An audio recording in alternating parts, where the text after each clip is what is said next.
Hello dear students, आपके अपने YouTube channel चैंसर में आपका स्वागत है। आज हम डिस्कस करने वाले हैं द स्ट्रगल फॉर इंडिपेंडेंस का जो नेक्स्ट जो मोमेंट्स है। यानी हमने कल के जो वीडियो में आपने देखा था कि जो नॉन कोऑपरेशन मूवमेंट्स हुआ था और उसको जो है कांग्रेस या फिर महात्मा गांधी के द्वारा जो सस्पेंड कर दिया था, उसके बाद वो क्या क्या इवेंट्स हुए, हमारा जो फ्रीडम स्ट्रगल है वो कैसे आगे बढ़ा। तो ये जो कंप्लीट जो वीडियो है वहाँ पर आपको की पॉइंट जो हाईलाइट जो मेन जो टॉपिक्स हैं उसके माध्यम से आपको बेहतर तरीके से अंडरस्टैंड करवाने का, आपको पूरा जो वीडियो है वो समझाने का प्रयास किया जाएगा। तो आप मेरे साथ बने रहिए और अभी तक आपने इस यूट्यूब चैनल को सब्सक्राइब नहीं किया है तो सब्सक्राइब ज़रूर कीजिएगा। सो हम क्लास स्टार्ट करें तो यहाँ पर आपको मिलता है कि द स्वराज पार्टी जो 1923, यानी आपने कल के वीडियो में देखा था कि कैसे जो है नॉन कोऑपरेशन का मोमेंट्स है वो स्टार्ट होता है और जो कुछ ऐसे इवेंट्स होते हैं, कुछ जो ऐसे इंसिडेंट होते हैं जिसके कारण से दैट्स वाई वो जो नॉन कोऑपरेशन मोमेंट्स है उसको सस्पेंड कर दिया जाता है। सो इसी बीच जो नॉन कोऑपरेशन मोमेंट सस्पेंड होता है उसके कारण से जो कांग्रेस है वो जो है क्या होता है कि जो टू जो मेजर जो ग्रुप्स है उसमें क्या हो जाता है, वो डिवाइड हो जाता है। यानी जो नॉन कोऑपरेशन मूवमेंट्स को विड्रॉल किया गया था, इसके कारण से जो कांग्रेस है उसमें जो आपके जो ओपिनियन जो डिफरेंसेस आने के कारण से ये दो जो डिफरेंट पार्ट्स में डिवाइड हो जाते हैं। जो एक जो ग्रुप था जिसको लीड कर रहे थे CR दास और मोतीलाल नेहरू, ये जो दोनों जो मिलकर और उनके साथ बहुत सारे उनके जो सपोर्टर थे, कांग्रेस लीडर थे, वो मिलकर स्वराज पार्टी का फॉर्मेशन करते हैं। कब करते हैं? तो वो करते हैं 1923 में। देन ये जो ग्रुप थे किनके फेवर में थे? ये जो कॉन्टेस्टिंग इलेक्शन, वो जो इलेक्शन है उसमें कॉन्टेस्ट लेने का करना और भागीदारी करना चाहते थे। देन वो जो है लेजिस्लेटिव काउंसिल है वहाँ पर वो इंटर होना चाहते थे। जो ये जो लेजिस्लेटिव जो काउंसिल है वो क्या है, तो जो मॉन्टेगू चैम्सफोर्ड जो रिफॉर्म्स के द्वारा जो लेजिस्लेटिव काउंसिल का जो एक सिस्टम जो है इंट्रोड्यूस किया गया था, जहाँ पर इंडियंस भी है जो इलेक्शन के थ्रू उसमें पार्टिसिपेट कर सकते थे और उसके मेंबर्स बन सकते थे। तो जो ये जो आपका जो स्वराज पार्टी के जो मेंबर्स है जिसमें जो मुख्य थे CR दास और मोतीलाल नेहरू, वो कहीं ना कहीं इसके माध्यम से लेजिस्लेटिव काउंसिल में इंटर होना चाहते थे और उसके कारण जो उनका मेन जो एम था कि उसमें शामिल होने का, लेजिस्लेटिव काउंसिल में इंटर होने का, कि वो कहीं ना कहीं वहाँ पर गवर्नमेंट सिस्टम में शामिल होकर जो ब्रिटिश के द्वारा जो वर्क किया जा रहा था इंडियंस के अगेंस्ट, तो उसको वो रोकना चाहते थे। सो ये जो 1923 में जो लेजिस्लेटिव असेंबली का जो सेंट्रल लेजिस्लेटिव असेंबली का जो इलेक्शन हुआ, उसमें जो लार्ज नंबर ऑफ सीट्स हैं ये स्वराज पार्टी के जो मेंबर्स हैं वो इलेक्ट होकर वहाँ पर जाते हैं। देन अदर जो फंक्शंस है, यानी जो सेकंड जो भाग है, दूसरा जो पार्ट्स है आपके किसका, कांग्रेस का। ये तो एक ग्रुप हो गया जो स्वराज पार्टी था। दूसरा जो ग्रुप था वो चाहता था कि वो जो लेजिस्लेटिव काउंसिल है उसका वो बाइकआउट कर रहे थे, यानी वो चाहते थे कि कोई भी इंडियंस है उसमें शामिल ना हो। सो उनका मेन जो एम था कि कहीं ना कहीं जो अदर जो ग्रुप्स है आपके जो कांग्रेस के, जो मेन ग्रुप था वो जो कंस्ट्रक्टिव जो प्रोग्राम है, यानी गांधी जी चाहते थे कि वो जो कंस्ट्रक्टिव जो प्रोग्राम है, यानी जो लोगों को कंस्ट्रक्ट किया जाए, आपस में जोड़ा जाए, जो 1924 में रिलीज किया गया था कंस्ट्रक्टिव प्रोग्राम, जिसके थ्रू ये जो कंस्ट्रक्टिव प्रोग्राम क्या था, तो उसमें क्या था कि स्पिनिंग जो खादी है, यानी जो चरखा के माध्यम से खादी के कपड़े जो बुनना, हिंदू मुस्लिम को यूनिटी करना, उसको एकता में लाना, दोनों को एक करना, और जो रिमूवल ऑफ अनटचेबिलिटी, यानी जो छुआछूत की जो भावना थी, छोटी जाति, अपर कास्ट, लोअर कास्ट में जो लोग बटे हुए थे, उनको जो दूर करने के लिए जो गांधी के जी के द्वारा जो 1924 में कंस्ट्रक्टिव जो प्रोग्राम है वो स्टार्ट किया गया था। अब इस ग्रुप में डॉक्टर राजेंद्र प्रसाद थे, आपके डॉक्टर M.A. अंसारी थे, सरदार वल्लभ भाई पटेल थे। सो ये जो है आपके जो सेकंड जो कांग्रेस के जो मेन ग्रुप थे उसमें शामिल थे। बाद में जो ये जो दोनों जो ग्रुप थे आपके स्वराज पार्टी और जो कांग्रेस का जो मेन ग्रुप था वो आपस में फिर से एक हो जाते हैं, मर्ज हो जाते हैं। सो अब यहाँ पर क्या होता है कि जो ये जो जितने भी इंटायर जो मेंबर थे स्वराज पार्टी के, जो लेजिस्लेटिव जो असेंबली में वो शामिल हुए थे, तो कहीं ना कहीं जो ब्रिटिश के द्वारा जो डिफरेंट जो बिल्स जो है प्लान किए जाते थे नॉन इंडियंस सपोर्टर के लिए, या फिर जो इंडियंस को फेवरेबल नहीं थे, जो जितने भी जो बिल जो लॉज जो हैं उनको कहीं ना कहीं स्वराज पार्टी के जो मेंबर्स हैं जो लेजिस्लेटिव काउंसिल में इंटर हुए थे उनके द्वारा उसमें क्या किया जाता था, अवरोध पैदा किया जाता था, उनको जो है रोका जाता था, और कहीं ना कहीं वो इसके माध्यम से इंडियंस की जो फ्रीडम स्ट्रगल है उसको सपोर्ट कर रहे थे। अब यहाँ पर क्या हुआ कि जो आप देखोगे तो जो ज़्यादा से ज़्यादा जो लोग हैं वो क्या कर रहे थे, कॉटन से यार्न बना रहे थे, अब खादी जो ड्रेस है वो वेयर कर रहे थे, और ये कहीं ना कहीं एक जो अपनी कंट्री के प्रति जो पेट्रोटिज्म यानी जो देशभक्ति जो दिखाने का एक जो सिम्बॉल्स के रूप में ये जो खादी है वो बढ़ गया था। सिंबल है जो चरखा है वो जो नेशनलिज्म मूवमेंट के एक जो सिंबल्स के रूप में बन गया था, और आगे जाकर वो जो कांग्रेस का जो फ्लैग है उसमें भी उसको सेंट्रल पोजीशन में जो ये जो चरखा है उसको शामिल किया गया था। आप लोग तो चरखा देखे होंगे जो गांधी जी क्या चलाते रहते हैं। तो ये जो आपके जो यार्न यानी जो धागे बुनने, कॉटन से धागे बुनने का वो काम आता था, फिर उसको जो है खादी के कपड़े के रूप में उसको जो हैंडलूम्स के माध्यम से हैंडलूम्स है उसके माध्यम से उसको क्या किया जाता था, एक कपड़े के रूप में, खादी के कपड़े के रूप में उसको बुना जाता था। ये जो कहीं ना कहीं ये जो खादी का जो यूज़ है जो ज़्यादा इंक्रीज होते जा रहा था, उसके दो फायदे हुए। कहीं ना कहीं वो जो नेशनल सिंबल के रूप में, नेशनलिज्म के रूप में आगे बढ़ते जा रहा, पेट्रोटिज्म के रूप में आ रहा था। देन अनएम्प्लॉयड हुआ था जो वेवर्स थे, यानी जो ये जो बुनकर थे जिनको इंडस्ट्रियलाइजेशन के कारण से इनका जो जॉब है वो ख़त्म हो गया था। उनको फिर से जो है जॉब्स वो प्रोवाइड होने लगा था। ये हुए। देन नेक्स्ट जो पॉइंट आपका आता है कि पूर्ण स्वराज। पहले तो जो कांग्रेस है और जितने भी यहाँ पर जो लीडर्स थे उनका जो डिमांड था किसका, स्वराज का डिमांड था। बट अब वो जो स्वराज का जो डिमांड है वो एक आगे स्टेप पर जाता है, और पूर्ण स्वराज। स्वराज में क्या था कि कहीं ना कहीं इंडियंस को भी जो है गवर्नमेंट में पार्टिसिपेंट्स का मौका मिला जाए, गवर्नमेंट जो है वो इंडियंस के द्वारा चलाया जाए। बट पूर्ण स्वराज में कंप्लीट जो इंडिपेंडेंस है, यानी पूरी तरीके से जो गवर्नमेंट है और जो पूरा शासन है वो इंडियंस के पास आना चाहिए। ये जो डिमांड हुआ था, तो इसका जो डिमांड है तो यहाँ पर जो यंग जो लीडर्स थे वो यहाँ पर इंक्लूड होते हैं, जिसमें जवाहरलाल नेहरू और जो सुभाष चंद्र बोस है वो कहीं ना कहीं इनका जो एक्टिव पार्टिसिपेशन है वो फ्रीडम स्ट्रगल में हमें देखने को मिलता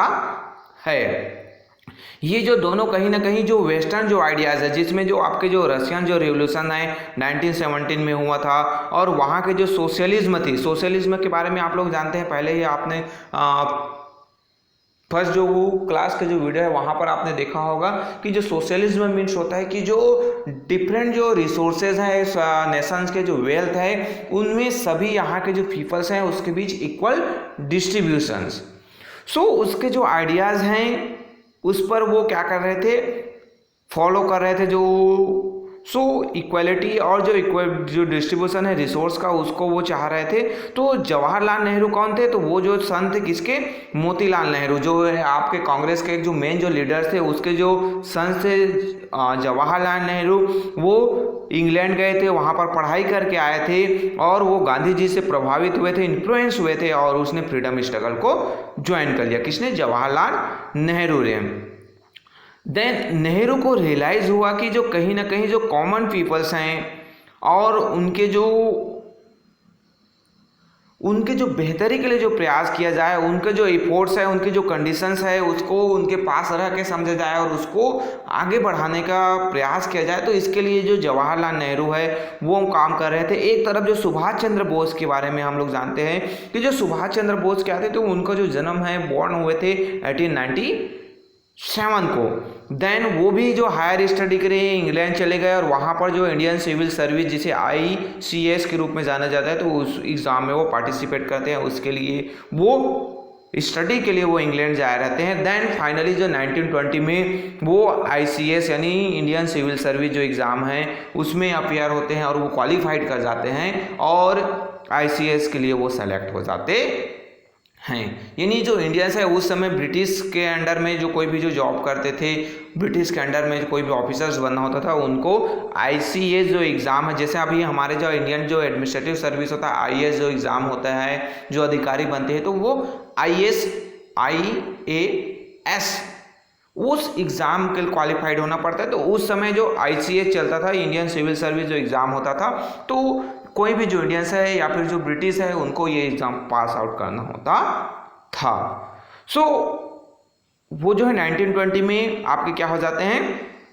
ज्वाइन हो जाते हैं, सेलेक्ट हो जाते हैं। बट इसी समय जो द जलियांवाला बाग मैसेकर जो इंसिडेंट होता है, उससे कहीं ना कहीं जो सुभाष चंद्र बोस है वो डीपली जो है शॉक्ड हो जाते हैं, उसको बहुत बड़ा दुख होता है और वो जो अपने ICS का जो पोस्ट है अब वहाँ से वो रिज़ाइन कर देते हैं और सीधा सीधा वो इंडिया क्या हो जाते हैं, रिटर्न आ जाते हैं। देन इसी समय वो जो CR दास हैं उससे वो इन्फ्लुएंस होकर, उनसे प्रभावित होकर वो जो है नॉन कोऑपरेशन मूवमेंट्स में ज्वाइन हो जाते हैं। बाद में सुभाष चंद्र बोस को, जिसे हम नेताजी के रूप में जानते हैं, वो कहीं ना कहीं और जो अदर जो स्टूडेंट्स हैं उनको फ्रीडम स्ट्रगल में शामिल करने में इनका बहुत बड़ा योगदान होता है। नेताजी सुभाष चंद्र बोस से ही इन्फ्लुएंस होकर बहुत सारे जो स्टूडेंट्स हैं, जो यंग इंडियंस हैं, वो फ्रीडम स्ट्रगल में शामिल होते हैं। नेताजी सुभाष चंद्र के बोस के ही लीडरशिप में कहीं ना कहीं जो इंडियन का जो फ्रीडम स्ट्रगल है वो बहुत ही ज़्यादा मिलिटेंट हो जाता है। यानी वो जो हिंसात्मक रूप से सुभाष चंद्र बोस का ही एक नारा था कि जो तुम मुझे खून दो मैं तुम्हें आज़ादी दूंगा। सो इनका जो डिमांड है वो जो स्वराज से आगे बढ़कर पूर्ण स्वराज, यानी जो कंप्लीट जो इंडिपेंडेंस है, यानी ब्रिटिश को यहाँ से जाना ही होगा, ये हमारा कंट्री है तो हम यहाँ पर हमारा शासन होगा। सो ये जो मेन जो पावरफुल जो एम है वो सुभाष चंद्र बोस आगे लेकर बढ़ते हैं। देन इसी बीच आपके जो एक जो कमीशंस आता है, कमीशंस अपॉइंट किए जाते हैं किसके द्वारा, ब्रिटिश के द्वारा 1927 में। सो ये जो कमीशन है वो किस लाता है कि जो लॉर्ड जो रीडिंग्स है वो जो आपके जो वायसराय बनकर इंडिया में 1928 से 1926 के बीच रहते हैं और उनको बिलीव्ड होता है, वो सोचते हैं, वो जानते हैं कि कहीं ना कहीं जो ग्रोविंग जो नेशनलिज्म के जो मोमेंट्स है वो यहाँ पर बढ़ते जा रहा है, तो उसको कहीं ना कहीं सप्रेस करना है। तो उसके लिए जो कॉन्स्टिट्यूशनल जो रिफॉर्म्स है वो कैरिड आउट करना बहुत ही ज़्यादा ज़रूरी है। यानी यहाँ पर संवैधानिक जो सुधार करना बहुत ही ज़्यादा ज़रूरी है। तो इसीलिए ब्रिटिश गवर्नमेंट के द्वारा जो सर जॉन साइमन हैं उनके लीडरशिप में 1927 में एक जो कमीशन है वो अपॉइंट किया जाता है। और ये जो साइमन कमीशन है उसका जो मेन पर्पस होता है, क्या होता है कि जो सेल्फ जो गवर्नमेंट है इंडिया का, उसके लिए एक जो डिसीजन, एक जो डिफरेंट जो प्लान्स है वो बनाना होता है। तो मेन जवाबदारी ये जो साइमन कमीशंस का होता है। बट जो इंडियंस है ये जो कमीशंस के बिल्कुल ही अगेंस्ट होते हैं, क्योंकि ये जो साइमन कमीशन है वहाँ पर किसी भी इंडियंस को, सिंगल जो इंडियंस मेंबर्स है उनको इंक्लूड नहीं किया जाता है, जिसके कारण से पूरे जो इंडियंस है वो जो कहीं ना कहीं पूरे कंट्री पर जो क्रिटिसाइज किया जाता है और जो साइमन जो कमीशन है उसको अपोज किया जाता है, उसका बायकॉट किया जाता है। कि इंडियंस और कांग्रेस का कहना होता है कि जो पॉलिटिकल जो फीचर्स इंडियंस का जो डिसाइड किया जा रहा है जिसमें कोई भी इंडियंस शामिल नहीं है, यानी आपके जो हमारे जो फ्यूचर्स के बारे में सोचा जा रहा है और उसमें हमें ही इन्वॉल्व नहीं किया जा रहा है। यानी हमारा फ्यूचर है बट हम उसके बारे में कुछ बोल नहीं सकते, कुछ सोच नहीं सकते। तो ये जो है कहीं ना कहीं इंडियंस के लिए ठीक नहीं था। सो जैसे ही जो साइमन कमीशन है वो इंडिया में इंटर होते हैं, आते हैं फरवरी 1928 में साइमन कमीशन के जो मेंबर्स हैं वो इंडिया में आते हैं। तो यहाँ पर उनका जो स्वागत है क्या किया जाता है, ग्रीटेड विथ डेमोन्स्ट्रेशन, उनको ब्लैक फ्लैग दिखाया जाता है, काला झंडा दिखाया जाता है और जो स्लोगन साइमन गो बैक, यानी जो साइमन कमीशन है वापस जाओ के नारे जो है उनके सामने पूरे कंट्री में जो है इस टाइप के जो डेमोन्स्ट्रेशन है, हड़ताल है, स्ट्राइक्स है वो होने लगता है। सो इसी जो डेमोन्स्ट्रेशन यानी इसी जो हड़ताल है, जो विरोध प्रदर्शन आंदोलन चलते रहता है, तो लाहौर में जो आंदोलन होता है वहाँ पर जो लाला लाजपत राय जो है लीड कर रहे थे, तो जो लाठी चार्ज है वहाँ पर वो इंजर्ड हो जाते हैं। बाद में जो उनकी इंजरी इतनी भयानक होती है, इतनी खतरनाक होती है कि वो जो है कोमा में चले जाते हैं, वो उनको होश नहीं रहता है और फाइनली जो है 17 नवंबर 1928 को वो क्या हो जाते हैं, उनका जो डेथ है इसी इंजरी के कारण से उनका डेथ हो जाता है। इसी के कारण से जिसे हम भगत सिंह के रूप में जानते हैं, एक जो क्रांतिकारी था, रिवोल्यूशनरीज था, वो जो ब्रिटिश जो ऑफिसर्स है जिसने लाठीचार्ज का जो ऑर्डर दिया था, जो सरेंडर थे, उनको वो क्या कर देते हैं, उनका मर्डर कर देते हैं, क्योंकि वो चाहते हैं, वो समझते हैं कि कहीं ना कहीं इसी के कारण से ही उनके जो एक जो महान जो लीडर थे लाला लाजपत राय, उनका जो डेथ हो जाता है। भगत सिंह उसकी हत्या कर देते हैं। बाद में भगत सिंह को अरेस्ट कर लिया जाता है और फाइनली उसको 23 मार्च 1931 को उसको हैंग कर दिया जाता है, यानी उनको एक चौराहे पर फांसी पर लटका दिया जाता है। फिर फाइनली जो साइमन कमीशन है वो अपना जो रिपोर्ट है 1913 में ब्रिटिश गवर्नमेंट को सौंप देता है। ये एक जो फेस हुआ। अब जो साइमन कमीशन है जो इस्टेब्लिश किया गया था, जो यहाँ पर जो साइमन कमीशन अपॉइंट किया गया था, उसी के अगेंस्ट में, ब्रिटिश के अगेंस्ट में इंडियंस के द्वारा भी मोतीलाल नेहरू जो कमेटी है उसका फॉर्मेशन किया जाता है कि इनका जो क्या होगा कि in response to the Simon commission the Indians leader decide to draw up constitution for India that was acceptable to all. यानी जो साइमन कमीशन है यहाँ पर को कॉन्स्टिट्यूशंस के फॉर्मेशन के लिए आया था, इंडिया के कॉन्स्टिट्यूशंस के लिए बनाने के लिए आए थे, तो कहीं ना कहीं इंडियंस को लगा कि उसमें कोई इंडियंस नहीं है, तो इसलिए हम अपने फ्यूचर के लिए हम अपने तरीके से इंडियंस के द्वारा जो कॉन्स्टिट्यूशन का फॉर्मेशन किया जाएगा जिसमें सभी के लिए वो एक्सेप्टेबल होगा, स्वीकार्य होगा। तो इसके लिए जो ऑल पार्टी जो कॉन्फ्रेंस होता है कब 1928 में, और जो कमेटी के जो हेड है मोतीलाल नेहरू को जो डिसाइड किया जाता है, और जो कॉन्स्टिट्यूशन का ड्राफ्ट बनाने का जो जिम्मा है, जो हेडेड है वो मोतीलाल नेहरू, और उनके जो मेंबर्स है उनके द्वारा कमेटी आपके जो कॉन्स्टिट्यूशन फॉर्मेशन की जवाबदारी जिम्मेदारी है उनको दिया जाता है। फिर ये जो कमेटी के द्वारा जो रिकमेंडेशन दिया जाता है और जो रिपोर्ट जो सबमिट किया जाता है जिसे नेहरू रिपोर्ट के रूप में जाना जाता है, और इसके रिकमेंडेशंस में दो मेजर जो की पॉइंट्स होते हैं कि जो एक जो है डोमिनियन जो स्टेट्स है उसका जो दर्जा है वो इंडियंस को दिया जाए, यानी self government within British empire, यानी ब्रिटिश एम्पायर में रहते हुए उनके साथ रहते हुए जो इंडियंस के द्वारा सेल्फ गवर्नमेंट है वो किया जाए। साथ ही साथ इमीडिएट जो ट्रांसफ़र है या फिर इमीडिएट जो डिमांड था जो इंडियंस के लिए जो फंडामेंटल राइट्स है, इंडियन सिटीजन्स के लिए भी फंडामेंटल राइट्स है ब्रिटिश गवर्नमेंट के द्वारा प्रोवाइड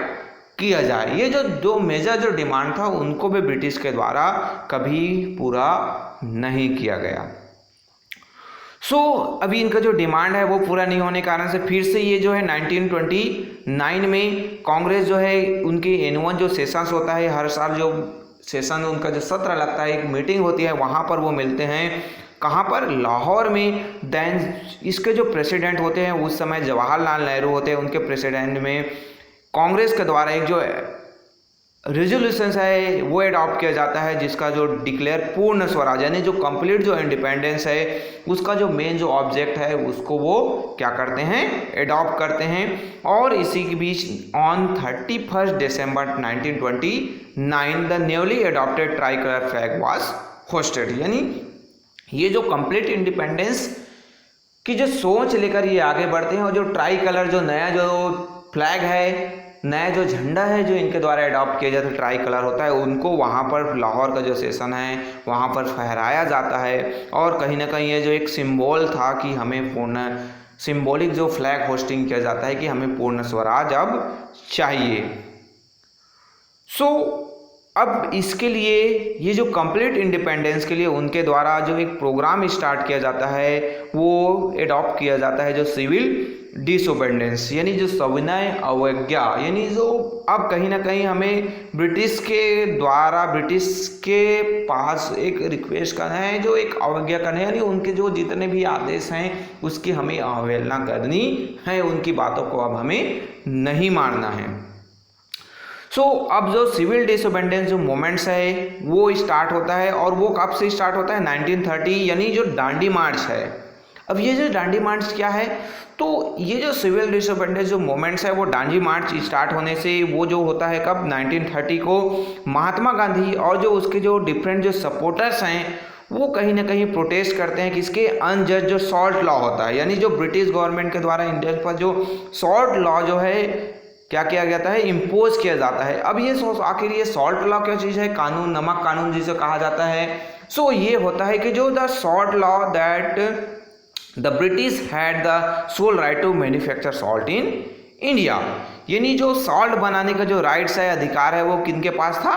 ब्रिटिश के पास था। इंडियंस जो है सॉल्ट जो है वो अपने लिए, अपने यूज़ के लिए वो नहीं बना सकते थे। सो इसी जो लॉ को तोड़ने के लिए ब्रिटिश के जो ये लॉज है उसको तोड़ने के लिए महात्मा गांधी के द्वारा प्रयास किया जाता है। यानी ये जो लॉ है, सॉल्ट है, उसको जानते कि बहुत ही इंपॉर्टेंट कमोडिटीज है, यानी जो ह्यूमंस है उसके लिए लॉ जो सॉल्ट है वो बहुत ज़्यादा जरूरी है, हर एक घर में यूज़ होता था। तो ब्रिटिश इसका फ़ायदा उठाता था, तो उनके पूरे राइट्स उनके पास है, क्योंकि वो जो है इस पर हैवी जो टैक्स है वो लगा दिए थे, और सभी जो इंडियंस है वो इसको खरीदते थे, जिससे बहुत ज़्यादा इनकम ब्रिटिश का होता था। सो जो ब्रिटिश है इस लॉ के अगेंस्ट में महात्मा गांधी क्या करते हैं कि महात्मा गांधी जो 400 किलोमीटर जो है साबरमती आश्रम से लेकर दांडी नामक जो प्लेस है, एक जो जगह था वो कहाँ पर था, तो वो जो है आपका जो एक गुजरात का जो एरिया था, जहाँ पर आपके जो कोस्टल एरिया था, समुद्र का जो किनारे वाला जो एरिया था, जहाँ पर जो है सॉल्ट जो मेकिंग है, सॉल्ट जो है बनाया जाता था। सो वो जो 400 किलोमीटर जो है पैदल ही गांधी जी और उसके जो फॉलोअर्स है साबरमती आश्रम से दांडी के लिए वो निकल जाते हैं, और फाइनली जो है 6 अप्रैल 1930 को वो जो उस प्लेस पर पहुंचते हैं, दांडी नामक प्लेस पर, और pick up a handful of salt that has been form along the shore by the evaporations of sea water, यानी जो सी वाटर से जो सॉल्ट जो मेकिंग किया जाता था, तो वहाँ पर जो अपने एक मुट्ठी भर वो क्या करते हैं, सॉल्ट उठाते हैं अपने हाथों से, और ये जो सिंबल हो जाता है कि अब इंडियंस भी जो है सॉल्ट मेकिंग कर सकते हैं, सॉल्ट बना सकते हैं, नमक बना सकते हैं, सिर्फ ये जो राइट्स है ब्रिटिश के पास नहीं होगा। यानी ये कहीं ना कहीं ब्रिटिश के जो लॉज है उसकी वो क्या कर रहे हैं, ऑबिडेंस कर रहे हैं, उसके अगेंस्ट जा रहे हैं। सो ये जो सिंबॉलिक जो एक था कि जो ब्रिटिश लॉ को तो तोड़ने का,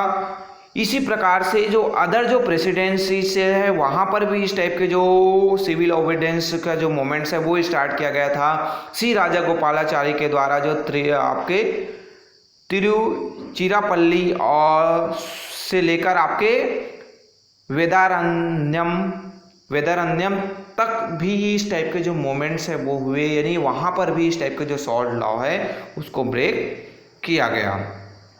इसी प्रकार से और जो डिफरेंट जो लॉज थे ब्रिटिश के, जो वो जो सिविल डिसोबीडियंस मूवमेंट्स है वो अलग अलग तरीके से होने लगे, जगह जगह हड़ताल होने लगे, डेमोन्स्ट्रेशंस होने लगे। नॉर्थ वेस्ट जो फ्रंटियर्स है वहाँ पर जो इस टाइप के जो मूवमेंट्स जो है वो स्टार्ट करने की जवाबदारी जो लीड कर रहे थे वो थे खान अब्दुल गाफर खान, वो जो नॉर्थ वेस्ट फ्रंटियर में वो लीड कर रहे थे, और उनके द्वारा इस टाइप के जो सिविल डिसोबीडियंस जो मूवमेंट्स है वो स्टार्ट किया गया था। अलग अलग जगह पर आप जो देखेंगे तो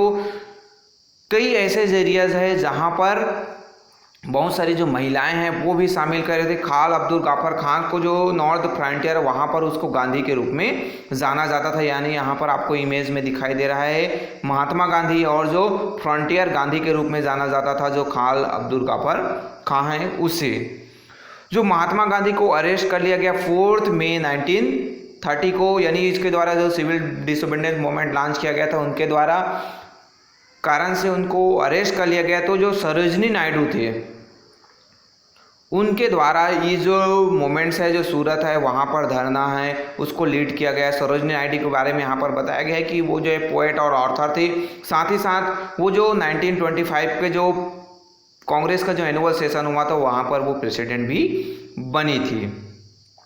सो ये जो मोमेंट्स है अभी भी जो नॉन वायलेंट रूप से कंटिन्यू आगे बढ़ते जा रहा था, भले ही जो लोग हैं और जो लीडर्स हैं उनको ब्रिटिश ऑफिसर्स के द्वारा, ब्रिटिश पुलिस के द्वारा उनको पीटा जा रहा था, उनको मारा जा रहा था, लाठी चार्ज किया जा रहा था, उन पर फायरिंग किया जा रहा था। फिर भी ये जो मोमेंट्स है वो कहीं ना कहीं शांतिपूर्ण तरीके से नॉन वायलेंस रूप से आगे बढ़ते जा रहा था। अब देन इसी बीच होता है क्या कि द गांधी इरविन पैक्ट जी 1931 में क्या चल रहा है, जो एक जो गांधी और जो इरविन है उसके बीच एक जो समझौता होता है, यानी ये जो कंटिन्यूड जो सिविल डिसोबीडियंस जो मोमेंट्स है अपना फुल फ्लो में चल रहा है। तो इसी भी जो फर्स्ट जो राउंड टेबल कॉन्फ्रेंस वो जो ब्रिटिश के द्वारा ऑर्गेनाइज किया जाता है, यानी एक जो टेबल होता है, राउंड टेबल जो होता है, जिसकी राइट साइड में सभी जो लोग डिफरेंट जो लीडर्स हैं, मेंबर्स हैं, वो बैठे रहते हैं और जो उनके बीच एक जो चर्चा होती है उसे कहा जाता है राउंड टेबल कॉन्फ्रेंस। सो ये जो राउंड टेबल कॉन्फ्रेंस में जो डिफरेंट जो लीडर्स हैं, डिफरेंट जो पार्टी के जो लीडर्स हैं, उसको ब्रिटिश के द्वारा अपॉइंट किया जाता है, उनको बुलाया जाता है। बट जो साइमन कमीशन का जो रिकमेंडेशंस है उसके डिस्कशंस करने के लिए ये जो राउंड टेबल कॉन्फ्रेंस है वो लंदन में ऑर्गेनाइज किया जाता है। कब? नवंबर 1930 को। बट जो कांग्रेस है ये जो आपके जो कॉन्फ्रेंस है उसका बाइकआउट कर देता है। देन ब्रिटिश गवर्नमेंट को रियलाइज होता है कि बिना कांग्रेस के पार्टिसिपेशन के ये जो कॉन्फ्रेंस है उसका कोई वैल्यू नहीं रहेगा। सो इसीलिए क्या किया जाता है कि जो 1931 में जो एक एग्रीमेंट पास साइन किया जाता है किसके बीच, तो वो जो वायसराय जो है इंडिया के जो लॉर्ड इरविन थे और गांधी के बीच एक जो समझौता होता है जिसमें ब्रिटिश गवर्नमेंट एग्री हो जाते हैं कि जितने भी पॉलिटिकल जो प्रिजनर्स हैं जिनके अगेंस्ट कोई भी वायलेंस के जो चार्ज नहीं है उनको क्या कर दिया जाएगा, रिलीज कर दिया जाएगा। और उसके अगेंस्ट इंडिया जो है रिटर्न में उसका क्या करेगा, तो जो कांग्रेस है वो जो सिविल डिसोबीडियंस जो मोमेंट्स है जो फुल फ्लो में चल रहा था उसको वो क्या कर देगा, सस्पेंड कर देगा। सो ये जो समझौता होता है उसके पर्पस में क्या होता है कि जो जितने भी ब्रिटिश गवर्नमेंट के द्वारा जितने भी नॉन वायलेंस के जो प्रोटेस्ट कर रहे थे जिनको अरेस्ट किया गया था उन सभी जो लीडर्स हैं इंडियंस है उसको रिलीज कर दिया जाता है और इंडियंस है कांग्रेस है वो सिविल डिसोबीडियंस मूवमेंट्स है उसको वो सस्पेंड कर देता है। साथ ही साथ सेकंड जो राउंड टेबल कॉन्फ्रेंस होता है उसमें पार्टिसिपेट करने के लिए वो एग्री हो जाते हैं। देन जो सेकंड राउंड टेबल जो कॉन्फ्रेंस है वो 1931 में होता है जिसमें यहाँ पर आप जो देख रहे हैं जो महात्मा गांधी जी पार्टिसिपेट करने के लिए सेकंड राउंड टेबल कॉन्फ्रेंस में वो शामिल होने के लिए वो कहाँ पर आपके लंदन में पहुँचते हैं। सो अब जो सेकंड जो राउंड टेबल कॉन्फ्रेंस लंदन में होता है वहाँ पर गांधी जी चले जाते हैं और मुस्लिम लीग की तरफ से जो रिप्रेजेंटेटिव है वो मोहम्मद अली जिन्ना जो उनके मुस्लिम लीग के जो लीडर्स हैं वो शामिल होते हैं। सो वहाँ पर जो सेकंड राउंड टेबल कॉन्फ्रेंस में गांधी जी शामिल होते हैं तो उसका जो फोर्सली वो वहाँ पर जो डिमांड्स करते हैं कि हमें जो उनका जो नेशनलिस्ट जो डिमांड था कि जो इंडिपेंडेंस का और जो इमीडिएट जो ग्रांट किया जाना चाहिए डोमिनेंट जो स्टेटस का कि जो ब्रिटिश गवर्नमेंट में रहते हुए जो इंडिया जो है उनके लिए जो डोमिनेंट जो स्टेटस है उनको इंडियंस को प्रोवाइड किया जाए। बट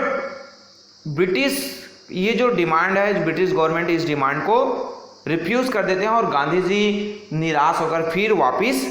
आ जाते हैं। और वापस जैसे ही वो जो कॉन्फ्रेंस से निकलते हैं राउंड टेबल कॉन्फ्रेंस से सो वो फिर से जो है सिविल डिसोबीडियंस मूवमेंट को पुनः स्टार्ट करने की घोषणा जो है जो एडेन का जो पोर्ट था वहीं से ही कर देते हैं। बट इसका जो इफेक्ट ये होता है कि जैसे ही वो वहाँ से निकलते हैं और वो बॉम्बे पहुँचते हैं उनको अरेस्ट कर लिया जाता है और उस समय जो गवर्नमेंट है उसका जो हेड था लॉर्ड विलिंग उनके द्वारा ये जो जितने भी जो कांग्रेस के जो प्रोटेस्ट हैं जो सिविल डिसोबीडियंस पुनः जो स्टार्ट किया गया था उसको सप्रेस करने के लिए उसको दबाने के लिए उसको समाप्त करने के लिए कांग्रेस के जो जितने भी जो लीडर्स हैं उनको अरेस्ट कर लिया जाता है और कांग्रेस को ये जो इलीगल बॉडीज़ के रूप में उसको रिकॉग्नाइज कर दिया जाता है। बहुत सारे जो लॉक्स ऑफ पीपल्स हैं उनको अरेस्ट किया जाता है। थाउजेंड्स के जो प्रॉपर्टीज़ हैं जो उस समय जो लीडर्स हैं उनके प्रॉपर्टीज़ को अरेस्ट कर लिया जाता है। न्यूज़पेपर को सेंसर कर दिया जाता है यानी बिना किसी गवर्नमेंट के परमिशन के न्यूज़पेपर में कुछ जो चीज़ें हैं कुछ भी चीज़ें नहीं छपेगी, गवर्नमेंट्स के अगेंस्ट कुछ भी चीज़ें प्रिंट नहीं होगी। सो ये कहीं ना कहीं डिफरेंट जो मोमेंट्स हैं वो यहाँ पर स्टार्ट हुआ रहता है, और इसके माध्यम से कहीं ना कहीं ब्रिटिश गवर्नमेंट के द्वारा और इंडियंस के द्वारा ब्रिटिश गवर्नमेंट को फोर्सली उनके जो डिमांड्स है उसको मानने के लिए उनको क्या किया जा रहा था, फोर्स किया जा रहा था। सो ये तो हमारा कहीं ना कहीं एक जो फेज चला जहाँ पर हमें देखने को मिलता है कि सिविल डिसोबीडियंस के माध्यम से गवर्नमेंट को, ब्रिटिश गवर्नमेंट को अपना जो डिमांड है, पूर्ण जो स्वराज है वो हम प्राप्त करने के लिए आगे बढ़ते जा रहे थे। देन नेक्स्ट आता है कि आपका जो the government of India act 1935, यानी जो 1935 में एक जो गवर्नमेंट ऑफ इंडिया एक्ट जो है ब्रिटिश के द्वारा इंट्रोड्यूस किया जाता है। तो इसको हम जो देखेंगे आपके नेक्स्ट वीडियो में। सो ओके, अगर ये वीडियो आपको पसंद आए तो प्लीज़ लाइक ज़रूर कीजिएगा। जितने ज़्यादा आप लाइक्स करेंगे उतना ज़्यादा मैं मोटिवेट होऊंगा कि आपके लिए और बेहतर वीडियो क्रिएट कर सकूँ। साथ ही साथ अपने दोस्तों के साथ शेयर कीजिए। अगर आपको कुछ डाउट्स है, कुछ सजेस्ट करना है तो आप कमेंट्स बॉक्स में जाकर कमेंट्स भी कर सकते हैं। साथ ही साथ आपने अभी तक इस चैनल को सब्सक्राइब नहीं किया है तो सब्सक्राइब ज़रूर कीजिए, ताकि आपका और हमारा जो रिलेशन है ऐसा ही बना रहे। So okay, thank you.